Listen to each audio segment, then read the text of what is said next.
Hello, everyone, and welcome back to the channel. I'm your host, Robbie Lockie. I'm co-founder and co-director of Plant-Based News. Today is a very special day. We are celebrating 10 years of Veganuary. I've been vegan for 12 years, and I've been involved in the Veganuary campaign in some way or the other, almost pretty much from the beginning, and it has been an incredible journey. I know the founders personally, and they have been a huge supporter and mentors to myself and running this platform and being part of this incredible movement. But today we've got some very special guests. It's a bunch of the Veganuary team, and we're going to introduce them in a minute. Please don't forget to drop your questions for the team in the comments, and we'll do our best to get to as many of them as possible. This film and video will be available to watch later on YouTube. So if you didn't watch the film, you can go back and watch it later. But thank you for joining us on this episode, and let's bring in our guests. Let's go. Bring in Andrew. Oh, there's Stuart. There's Prashant. There's Joe. There's Tony. I think that's everyone. And we have everyone there. Welcome. Good morning, everyone. Morning, Robbie. Nice to be here. Great to have you all with us. Good morning. Great. So we've got lots of people in the video, in the comments already. Almost 100 people have joined us from the live, which is amazing. Thank you for joining us and watching that very heartfelt documentary. I definitely got a bit emotional there because, you know, I've been involved in this movement for such a long time. I eat it, breathe it, sleep it. It's everything to me. And it's the reason I get out of bed in the morning. But without further ado, let's do some introductions. Let's start with you, Tony. Please do introduce yourself and tell us a little bit about who you are and what your role is over at Veganuary. Yeah, thanks, Robbie. I'm Tony Vernelli. I'm the head of communications at Veganuary. I've been with the charity now for just under 5 years, but I've been involved in vegan advocacy and animal rights campaigning for over 30 years now. And I really enjoy Veganuary's approach, and I think it's made a huge difference to the acceptance of veganism, certainly here in the UK, but more around the world as we grow. So it's an organization that I'm really proud to be a part of. And I can't believe it's been 10 years. It's amazing. It's amazing. Great. Thank you so much. Let's go over to you, Andrew. Hi, I'm Andrew. I'm the video and creative manager for Veganuary. So I also directed and produced the documentary. And I've only been with Veganuary for 2 years, so quite short. So for me, just getting to dive into like the history and talk to everyone was amazing. So yeah, it's been just a pleasure to work on. Amazing. Thanks. Who's next? We have Joe. Hi, my name's Joe. I'm a senior brand manager at Oggs, a company you might have heard of that makes plant-based egg alternatives and bakery products. I've worked in food for the last 7 or 8 years, and during all that time, I've worked with Veganuary every year, whether it's in restaurants I've worked at or now for food products you might buy in supermarkets. And it's just been wild to see over the last, even 5-6 years, let alone 10 years, the growth in Veganuary, how it's gone from strength to strength and the impact it's had. So it's great to be here celebrating 10 years and hopefully many more to come. Absolutely. Thank you so much, Joe. Next, we have Prashant. Hi, everyone. Hi, Robbie. My name is Prashant Vishwanath, and I take care of everything that Veganuary does in India. And in fact, I've been with Veganuary for the last 2 years, and which involved launching Veganuary officially in India and looking at the amazing response that people signing up to try vegan with us, companies, restaurants, retailers are showing in India. I'm really hopeful the movement and Veganuary will grow considerably in the near future. So we are gearing up for the third campaign here in India, and I mean really excited to be part of this team. And so the documentary, of course, is testament to the fact that how much we have done over the last 10 years is really impactful over the globe. And nice to see similar response from India as well. Absolutely. Thank you, Prashant. Last but not least, Stuart. Hello, everyone. I'm Stuart. I am Veganuary's content strategist. So that means I really look after Veganuary participants' experience once they've signed up for our pledge. So all the email resources that we send to them and the YouTube video series that accompanies that. I also present the Veganuary podcast. And I'm an old timer in Veganuary terms. I'm one of the longest serving members of staff because I've been there a whopping 5 years. So yeah, that's me. Amazing. Thank you so much, everyone, for those lovely introductions. Let's dive into some of our questions, and we'll start with you, Tony, with the first question. 10 years, a lot of time has gone by. How many people in total have we roughly got into Veganuary? And I heard a bit of, I guess, gossip, or not gossip, but like a little birdie told me that for every one person that does Veganuary signs up, about maybe up to 10 other people could be doing it. They just don't register. So what kind of numbers are we talking about when it comes to, the statistics? Yeah, last year we commissioned a survey from YouGov to find this out, because we can only really measure the number of people who officially sign up with us. And that will show globally around 3 million people have officially taken part since we started. But anecdotally, we know that a lot more people actually do it without signing up. So we wanted to find out just how many. So we did it through YouGov, a survey of the general UK population, and that found that almost 10% of British people say that Wow. they've done Veganuary at least once in the last 10 years. So that equates to 6 million people in the UK alone, which is obviously twice as many as who have officially signed up globally. In other countries, the statistics probably aren't that high because the organization hasn't had a presence there for quite as long. But I think we can safely say that it's substantially more than the number of people who have signed up. There was also some statistics. Sorry, did someone say something?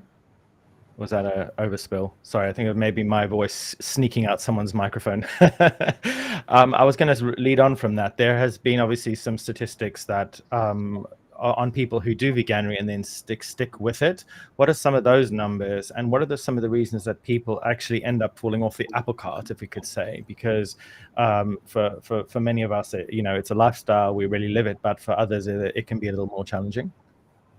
Yeah, so again, we survey our participants every year to find out how many of them plan to stay with their new diet after they finish the month, what they found easiest about taking part, what they found most challenging. And on average, we find about 80% of participants are going to carry on with a change in diet in some way. So at least 80% say that they'll continue consuming at least half the volume of meat, fish, dairy, and eggs as they had before. So that's a huge reduction. If they all cut it by at least half, that's a huge number of animals being saved. Some of the things they find easiest. So most of them say that they found being vegan a lot easier than they thought, because getting the food was a lot easier. The food tasted much better. The information that Veganuary provided helped them along that route. Challenges, the two biggest ones, and they kind of alternate for first and second place every year, are eating out and pressure from friends and family. So we know, social pressure is actually a huge factor for many people. And I think this is something that as activists, we don't often address well enough. Being the judgmental vegan is never going to be helpful. We have to accept that no one is perfect and there's no such thing as a perfect vegan. And most of us were not brought up vegan. We, made this change at some point ourselves. And we have to think back to what would have helped us, before we went vegan, and what would have perhaps put our back up and stopped us from going vegan. And I think many of the tactics that we choose to use once we are vegan are ones that very much would not have been helpful if we put ourselves back in our pre-vegan shoes. So that's very much Veganuary's attitude, is to be supportive and non-judgmental, and just to really be here to support people as much as possible once they've decided they want to make positive changes. Amazing. Thank you, Tony. Over to you, Stuart, on the topic of strategy. What is the strategy? How do we convince people to even consider this lifestyle when meat, milk, eggs, cheese are so embedded in our cultures? What are some of the ways and the messages and the messaging? How do we talk about this and convince people to even think about it, let alone try Veganuary? Tony just touched on it a bit. It's a very non-judgmental approach. And when I think about the communications that I send to participants, I always try to hold on to that person who was, just so Tony said, before I went vegan. I think in some ways I'm quite an atypical vegan. I was completely omnivore before I went vegan. and I think I'm a bit of a cynic. So for me, that's quite useful to kind of understand the challenges that people might face, and how people might want to be spoken to about veganism. I think that's something that I think Veganuary does really well now and has always done really well. And then kind of Veganuary's overall strategy, we kind of have four arms to what we do. So we're looking at getting people to participate. So try vegan for a month. And then all the numbers that Tony just talked about, the huge amounts of people taking part, we can use that to talk to big corporate organizations, restaurants, businesses, supermarkets, etc., to say there is this really big demand for vegan food, and to ask them to increase their vegan options, their availability of vegan food. And of course, those two perpetuate each other, because the more vegan food there is around, the easier it is for people to participate. Then the third arm is outreach to the media. So again, all that number and those big numbers and all that interest in vegan food, particularly centered around January, allows us to reach out and get lots of media coverage, and that just raises the awareness of Veganuary and veganism as a whole. And then the last kind of branch of our strategy is about internationalization. So those three things that I just outlined, we really established that, or Veganuary really established that in the UK from 2014 onwards. And then from around 2020 and in subsequent years, we've taken that model and tried to see how we can apply it in different countries with great success. And obviously it needs some adaptation in different countries. But I mean, we've got Prashant here from India. We have a really strong campaign in Latin America, in Germany, in the US. So yeah, it's great. It's amazing. Thank you, Stuart. Over to you, Prashant. On India, how do you advocate and how do you plan out campaigns like this in places like India? How much of a difference is there to places like Europe and USA? Well, the last two campaigns we've run in India, Robbie, have shown a phenomenal response in terms of people signing up with us to try vegan. And India constantly figures among the top countries worldwide where people sign up with us to try vegan from. And I mean, it happens to be a really easy to be vegetarian here in India, because you have a lot of vegetarian options, but at the same time it is so much more difficult to convince people to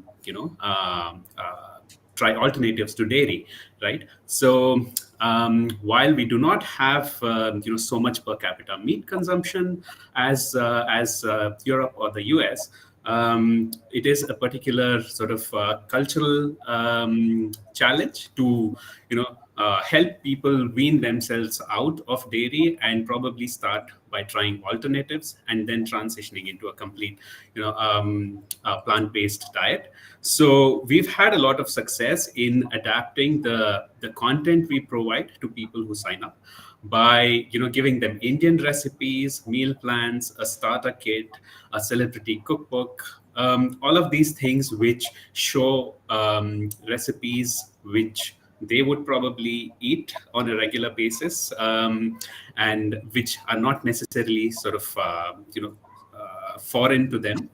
And at the same time, we've had a lot of success in reaching out to companies, in convincing them that there is demand for plant-based alternatives to dairy and meat, which are also, again, sort of modeled on Indian recipes like a chicken tikka masala, or a dairy recipe which is Indian and not necessarily like a pizza or a pasta or something like that. So sort of support from brands having bought into this idea that there is enough demand, number of people who are signing up to try vegan with us, our own customizing of our support materials that we are giving people who want to try vegan with us. All these have sort of given us a great sort of head start in India in being successful, and I think we'll only grow year on year from here.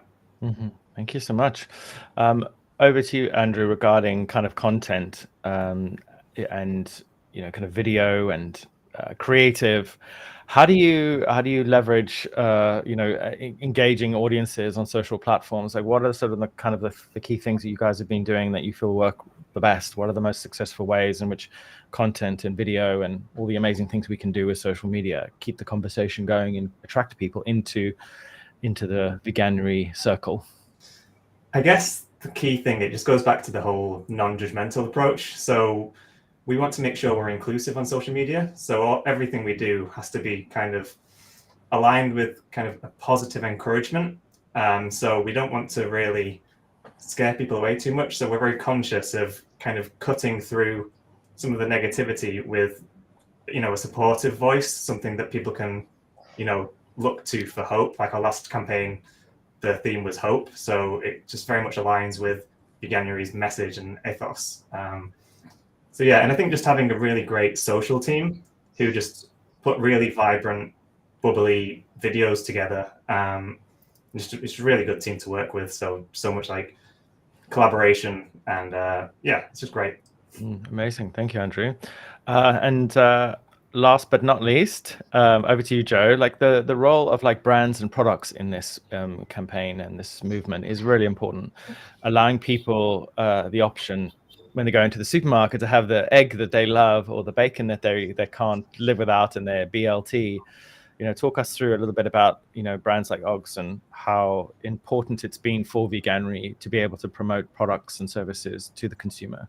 Yeah, I think one thing we've definitely seen over the last 10 years, even the last 5, is just a lot more choice available, especially in supermarkets. I think if you compare the range of products that were available now to then, it's worlds apart. And I think so much of that is what's helping people to take part in Veganuary or take part in a vegan diet. I think as much as we like to think that the moral arguments alone might be enough to make someone switch, so much of it is those small factors like, is it convenient? Can I find it in my local supermarket? Does it taste as good as a non-vegan alternative? Does it cost the same or less? All of those need to be addressed by brands to help people actually make the leap and make the change. And we've seen that if you look at where plant-based meat is now compared to 10 years ago, it's a vastly different category with products that are just getting better and better. And I think we're seeing the exact same with newer categories like cheese or eggs. And the more time and investment that restaurants, supermarkets, brands give to creating better products that are more accessible, I think it will just help more and more people take part in Veganuary. Couldn't agree more. Thank you, Joe. Tony, regarding kind of like collaborations and partnerships, obviously, communication is a vital part of this campaign. You build it. What's the word? I can't raise a child without a village. I forget the expression, but we need people around us. So talk us through some of the amazing partnerships you've had, whether they're organizations or celebrities. Love to hear a bit about that. Yeah, we're really lucky at Veganuary that we have a whole list of celebrity ambassadors who we work with. So people who have taken part in Veganuary. So our very first pledge in January 2014, the TV presenter Jasmine Harmon took part in that. She was veggie, but wanted to make the step to going vegan. So she took part and used it as a way to tell her husband, oh, it'll just be a month. And of course it wasn't. So she stayed vegan ever since. And she's been one of our greatest spokespeople. Then TV presenter Chris Packham took part a few years ago and stayed vegan afterwards and has become an ambassador. A few years ago, I think it was 2020, Deborah Meaden took part and has since stayed vegan and become an ambassador.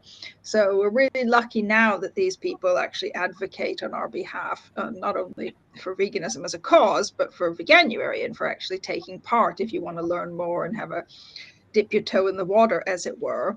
But then we also partner with different organizations. So, we can't be in every country. We know that there's a lot of very good organizations out there doing vegan campaigns in countries. So there's no need for us to set up our own office there. We've got 8 offices. But in countries where there is already a really good and effective group, then we partner with them. And they run a Veganuary campaign. They encourage people to sign up to Veganuary. And we have like a joint sign up page with those organizations so that at the end of their pledge, they will go onto the email list of the local organization, because they're the people who are going to be able to provide them with the most relevant information to help them carry on their journey. So that works really well. And then every year we also try and get celebrity participants for the pledge, because there's a lot of celebrities out there who do social media posts about trying vegan food or being veggie or caring about the environment, etc. So we invite them to take part in Veganuary, and we help them along the way, and then hope that at the end of it they'll stay vegan and then also become good advocates for veganism in Veganuary. Amazing, thank you. So over to the rest of the sort of general questions. What are some of the highlights from the last 10 years? What are the things that really stand out to you guys? Anyone want to go first? Any gossip, any celebrity, something fun with a celebrity or a stunt, or like what was some of your favorites? Who wants to go first? Tony didn't mention when Brian May took part. That was one that I really loved, a celebrity participant. Because he really did it. Like, he didn't just say he was doing it. He posted on social media like every day about what he was eating.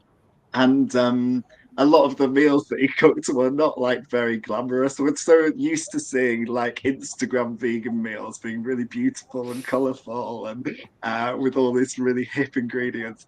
And his all looked a bit beige and grey. And I sort of really related to that. I thought that was really endearing. And because, you know, we think of Brian May as a rock god, to see that he just ate like a veganized meat and 2 veg for his dinner, I really loved it. And I think that it said something about the accessibility of a vegan diet as well, that you actually don't need to go out and buy Himalayan pink salt to do it. Yeah.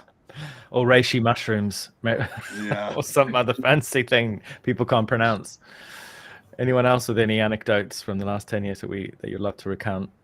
I think some of the product launches, especially we've seen in restaurants and convenience, have really helped get the word out about Veganuary. I'm sure we all remember when Greggs launched a vegan sausage roll a few years back, which it's now given that it's there, but it was quite radical at the time, right? For something so accessible but completely different in somewhere like Greggs, I think really helped to normalize vegan options while having a lot of fun with the launch, the way it interacted with the media as well. Absolutely, yeah. Greg's sausage roll is now an icon. I feel like it needs to be gilded or turned into a statue somewhere. Yeah, there was another edit of the documentary that had like a good 10 minutes just about the vegan sausage roll. What? But it just, you know, I think that was Can it have its own documentary? Can we do a little mini Veganuary documentary?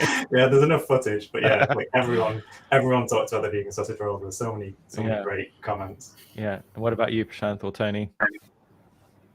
Yeah, I have a few from, before I joined Veganuary. Obviously, I've been involved in the movement for so long, and I knew Veganuary from its inception, and I knew Matthew and Jane, the founders. And, I remember one year, I think it might have been 2018 or even earlier than that, just flipping through The Guardian on New Year's Day, and the little Matt cartoon that was in there was talking about Veganuary. And I was like, oh my God, like you've hit the mainstream. It is now part of the zeitgeist, and like photographing it and sending it to them.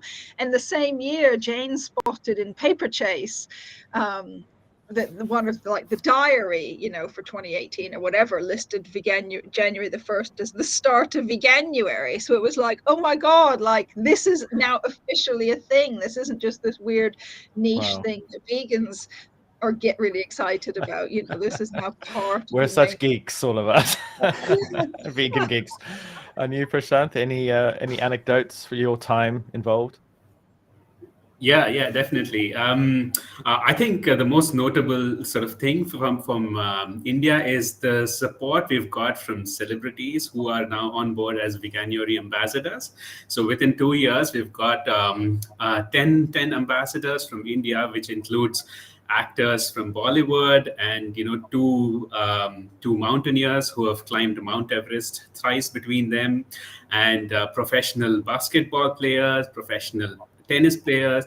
So these guys are really sort of making vegan and eating plant-based really the thing, and fun and hip and trending, and they're really great spokespersons for us. And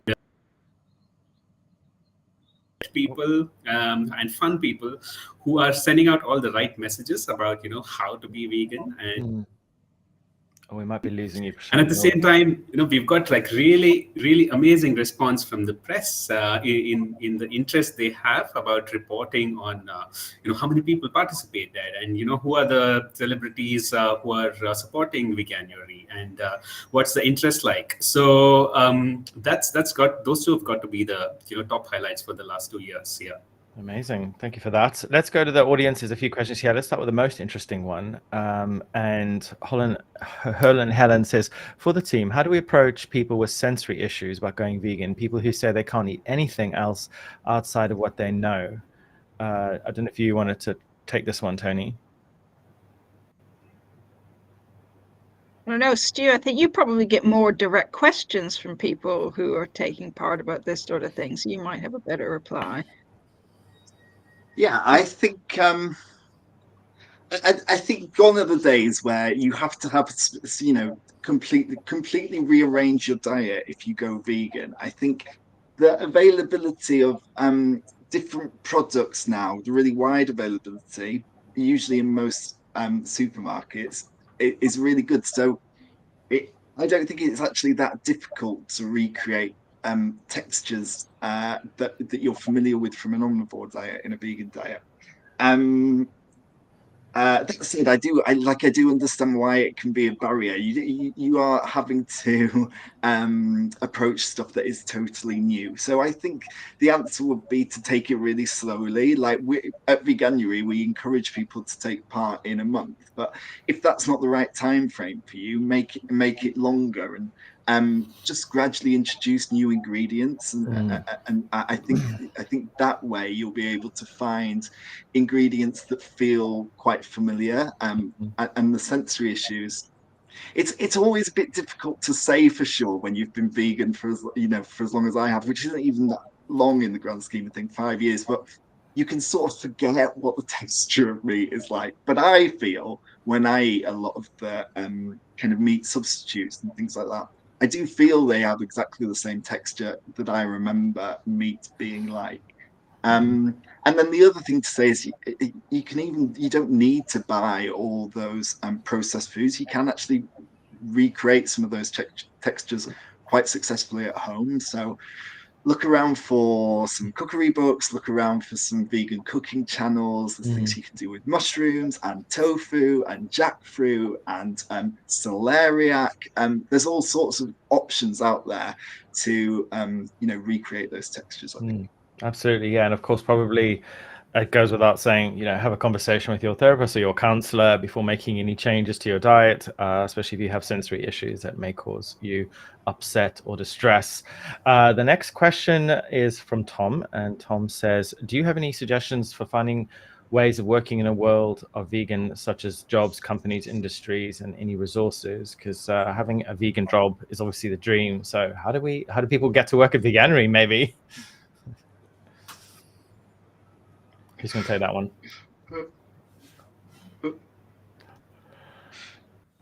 I think it's a tough question because I think that probably the number of roles within the vegan movement are limited. I mean, for me, my experience was that I was pretty unhappy in my last role. I have a marketing background, and it just so happened by chance that I saw the role at Veganuary advertised, and it happened to just fit all my skill sets. And then at the same time, I was really passionate about the movement and about the cause.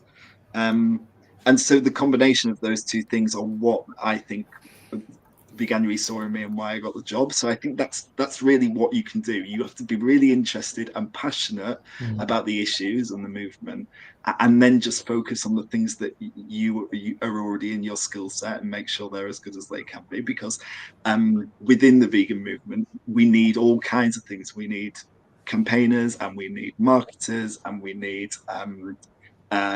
lawyers, creatives, etc. Yeah, we need more vegan lawyers and politicians. Yes. Because animal agriculture is winning, and we need to fight them where on the ground in that sense. Yes. Yeah, my point was going to be like, we actually need people to just be in other jobs who are vegan and bring these ethics to it. Like, that's what we really need. We need, you know, journalists who are vegan and sympathetic. We need politicians, very much so. You know, we need industry lobbyists like that. Those are the people who we need, who are vegan and aligned with our missions and values. If you are, you know, determined to work in vegan advocacy in some way, we need fundraisers in a really big way. Like, no one thinks fundraising is glamorous, but, you know, we all need to earn a living, and someone needs to bring that money into an organization. But you go about it in the exact same way that you go about any other job. You have to bring the skills. Like, passion alone isn't going to do it. The number of CVs that I review every year that start off, you know, what are you going to bring to Veganuary? My passion for the cause. Well, guess what? Every single person who's applied for this job has passion for the cause. What I need to know are your actual skills to do this job better than anyone else. Right. Absolutely. So it's just like any other job. Yeah, I totally agree with that. With, like, we need to not segregate vegans into like their own little thing. We need them out in the world, making the change from within. But saying that, like, for me personally, I kind of went through like a bit of a crisis. I didn't want to keep doing corporate work, so I was actively looking for like impactful work. And you know, there are a couple of resources where in the UK there's charity jobs where you can filter with literally just charity specific work. There's a group called Impactful Animal Advocacy, which has a website where that's like an active Slack community where people share potential jobs. So yeah, if you do really want to make an impact, and that's, you know, what you really strive to do, those are some resources. But as Tony and Stuart said, like, just try and affect the world through your work in any way. Absolutely. Quick fire question. Your favorite city in the world for vegan food? You go first, Prashant.